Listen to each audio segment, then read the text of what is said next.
et de Londres. Voilà donc, tout cela est décrit magnifiquement dans le travail d'Arnaud, et c'est aussi lui qui amène le texte même de Bloch, qui l'avoisine dans notre numéro, qui ne fait que condenser ce que d'autres volumes, d'autres grands textes de Ernst Bloch développent davantage. Donc ce projet irlandais d'Engels Marx, je considère que c'est une sorte de vérification de l'intuition utopique de Bloch et de la justesse de l'analyse d'Arnaud Münster lorsqu'il souligne cela. Donc, voilà que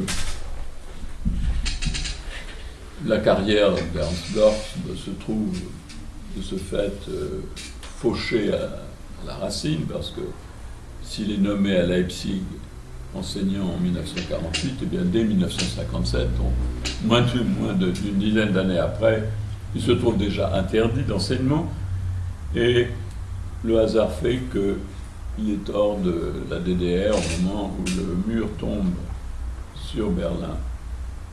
Alors voilà que ce grand philosophe du marxisme est celui qui est interdit dans la patrie du socialisme en Union soviétique. Et cela après avoir été, dès 1933, dès le mois de mars, donc au moment même des premiers coups de filet de la Gestapo, il est déjà sous le coup d'un mandat d'arrêt. Ses livres vont avoir l'honneur d'être brûlés sur le Kurfürstendamm avec beaucoup d'autres.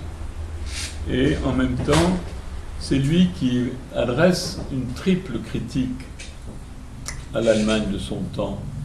Et cette critique, Arnaud la résume.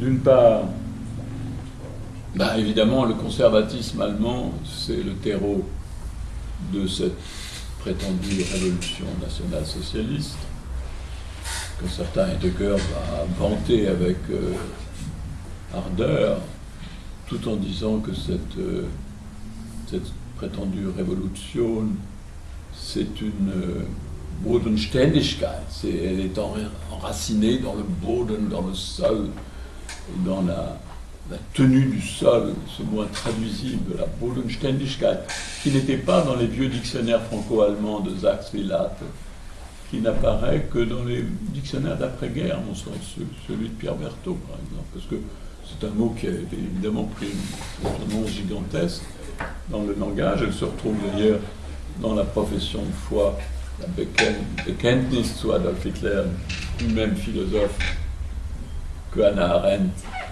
a cru aimer. Mais ça, c'est le conservatisme allemand. Et alors, bon, le procès que peut lui faire Arnaud à travers Ernst Bloch, vous l'imaginez, on ne va pas nous y attarder parce que c'est une suite, ça serait une suite immense de volumes, mais la critique du SPD, de l'ASPD et de l'AKPD, elle aussi, elle est présente chez Bloch.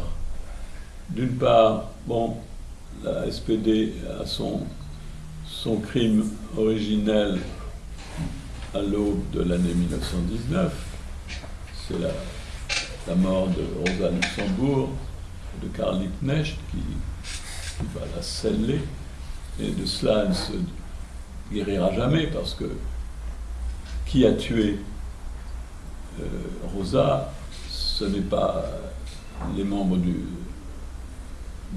la SPD, ce sont les valets de la SPD, ce sont les corps francs, les Freikorps, et ceux-là vont devenir bientôt les SA, puis les SS du Troisième Reich. Quant à la KPD, eh bien, parmi ces erreurs monstrueuses, il y a toutes celles qu'on peut mettre au compte du bienheureux secrétaire général du parti soviétique, le Gensek. Le Gensek, voilà, une nouvelle papauté qui va s'arrêter avec la période de Gorbatchev. Ce sera le dernier des Gensek. Mais le meilleur, certes.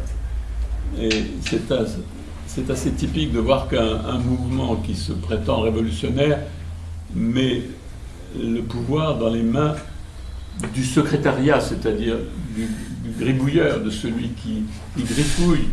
Ce n'est pas celui qui parle, ce n'est pas l'orateur, ce n'est pas Trotsky ou Zinoviev, c'est le faiseur de fiches qui a le pouvoir.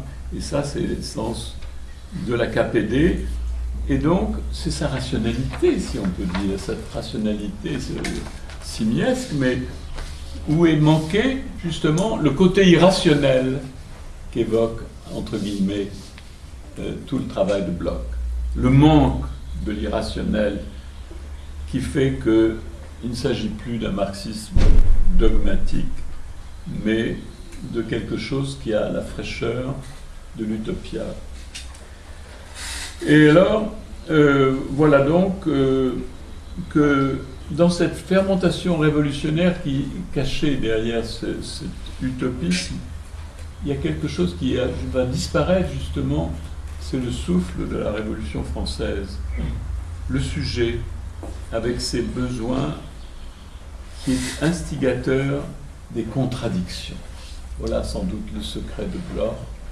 Et c'est tout cela qui est souligné, approfondi, approché par le travail d'Arnaud avec une force merveilleuse et vraiment anticipatrice à une époque où vraiment le travail d'Ernst Bloch n'était pas tellement de saison dans les différents cercles de la pensée. Et je dirais que cette instigation des contradictions, ça relèverait d'une attention à ce que j'appellerais moi-même les transformations narratives. Et c'est cela même qui fait que on peut approcher d'événements tels que la terreur. La terreur, c'est quoi ce mot? Voilà un mot qui apparaît justement dans les analyses que je viens de signaler. Qu'est-ce que c'est que la terreur? D'où ça sort? Est-ce que c'est une décision du comité central ou du bureau politique, quelque part caché dans la Révolution française, autour de Robespierre, par exemple, ou de Marat, ou de Danton, puisqu'on a fabriqué cette espèce de triumvirat qui n'a jamais gouverné de concert, et que je voyais quand j'étais enfant au musée Grévin. En effet, on voyait ces trois bonshommes en cire. Je les imaginais formant une petite équipe, tous les trois, et un très gros, un autre un peu maigre et un autre souffreteux. Non, ben non, ils se sont presque jamais réunis à trois, peut-être jamais. Non, ce qui s'est passé, c'est que un beau jour d'octobre 93, des ouvriers viennent devant l'hôtel de ville et demandent du pain. Voilà le sujet avec ses besoins. Ils demandent du pain. Or, l'hôtel de ville, malgré ses pouvoirs immenses à l'époque, n'a pas de boulangerie. Il ne peut pas distribuer du pain. Donc, que faire? À ce moment-là, il y a une improvisation. Et curieusement, c'est un curé révolutionnaire, tout à fait oublié, qui finira membre du tribunal révolutionnaire, le malheureux, donc on peut augurer de sa fin personnelle. Mais il monte sur une chaise et puis il tient un discours et il dit, voilà, il faut faire ce qu'a dit Marat. Il faut que le peuple se sauve lui-même. Voilà l'instigateur de quelque chose, d'un souffle nouveau, que le peuple se sauve lui-même. Malheureusement, la phrase continue chez Marat, qu'il a gribouillé un jour dans sa baignoire, il faut mettre la terreur à l'ordre du jour. Bon. Qui sait ce que signifie cette phrase? Eh bien, en tout cas, l'hôtel de ville, pour se débarrasser de ce peuple affamé de pain, l'expédie vers la Convention, en disant, mais voilà, un beau mot d'ordre, dites ça à la Convention. Il faut que le peuple se sauve lui-même.